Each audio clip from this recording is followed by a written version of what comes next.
Desciamo.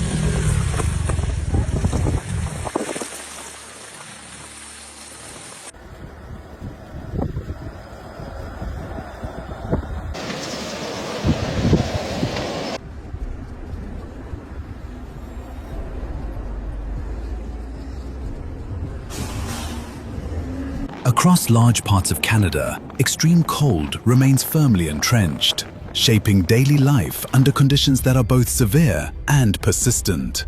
Arctic air continues to dominate the atmosphere, driving temperatures far below seasonal norms and producing dangerous wind chill levels that intensify exposure risks within minutes.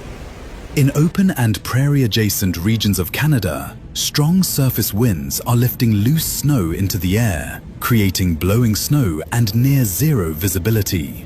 These conditions are not short-lived, but holding steady across wide areas. Wow, I think a lot of it's blowing.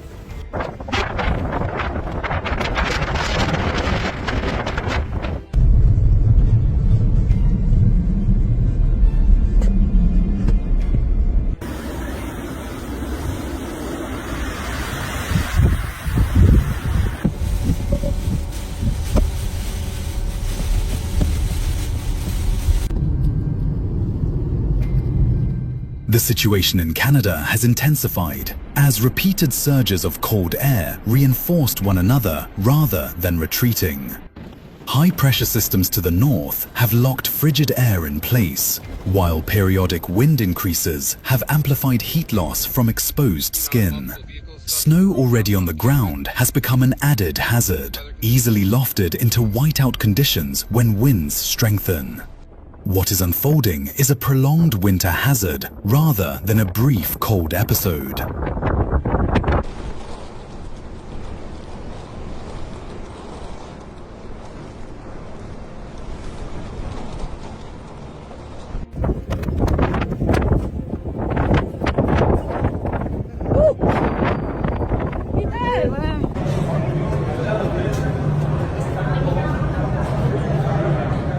The most immediate impacts across Canada are visible along transportation corridors and urban edges.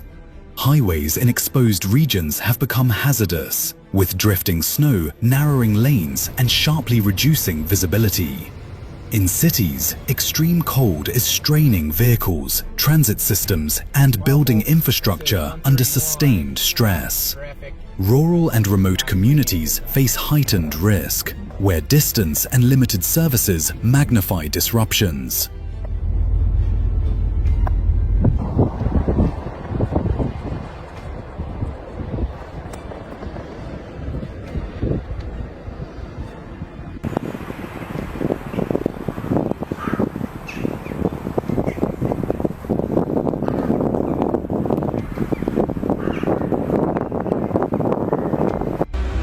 Critical infrastructure across Canada is operating under pressure as energy demand rises sharply. Power systems are working near peak capacity, while mechanical failures become more likely in extended cold. Municipal services, including public transit and waste collection, are adjusting operations to limit worker exposure. Maintenance crews continue responding to frozen equipment, stalled vehicles, and weather-related breakdowns. All right, boys are rolling out.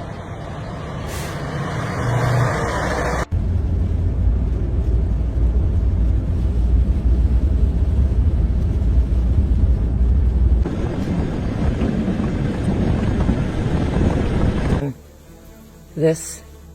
Authorities across Canada have issued winter hazard warnings and travel advisories for affected provinces. Motorists are urged to delay non-essential travel, particularly in regions prone to sudden whiteout conditions. Emergency services remain on heightened readiness, responding to cold exposure incidents and stranded travelers. Public guidance emphasizes limiting outdoor exposure and preparing for rapidly changing conditions.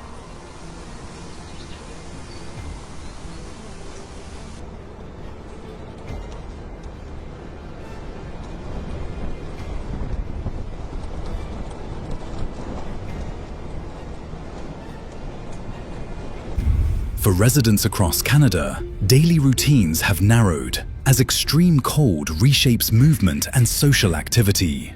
Outdoor work is shortened or paused, schools adjust schedules, and community life shifts indoors where possible. In northern and remote regions, isolation deepens as travel becomes more difficult and supply routes less reliable. Warming centers and shelters remain essential for those without stable heating.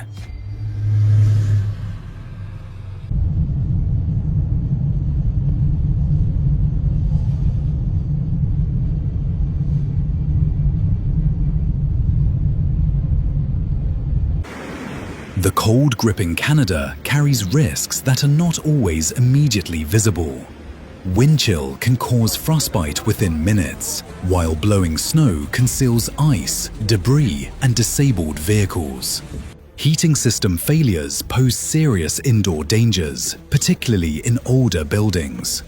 Emergency officials warn that small delays or misjudgments can escalate quickly in these conditions.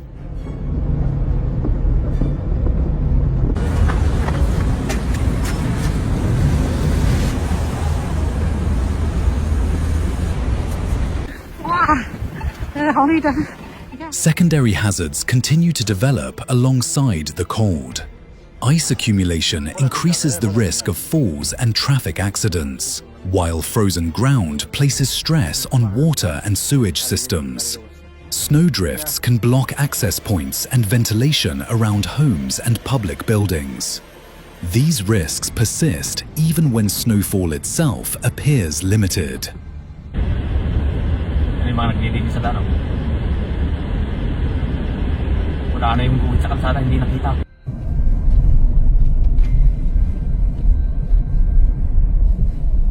The near-term outlook for Canada suggests only gradual moderation. Forecast guidance points to slow easing rather than a sharp temperature rebound, meaning winter hazards remain active. Authorities anticipate continued strain on infrastructure and emergency services during this transition.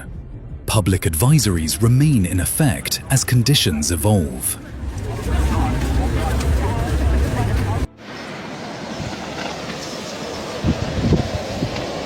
Recovery across Canada will extend beyond the cold itself, requiring inspections and repairs once temperatures stabilize. Infrastructure assessments, vehicle recovery, and delayed transport operations will take time to normalize. Communities are preparing for a phased return to routine activity rather than an immediate reset. Until then, Canada remains in a period of heightened winter risk, where caution and preparedness are essential.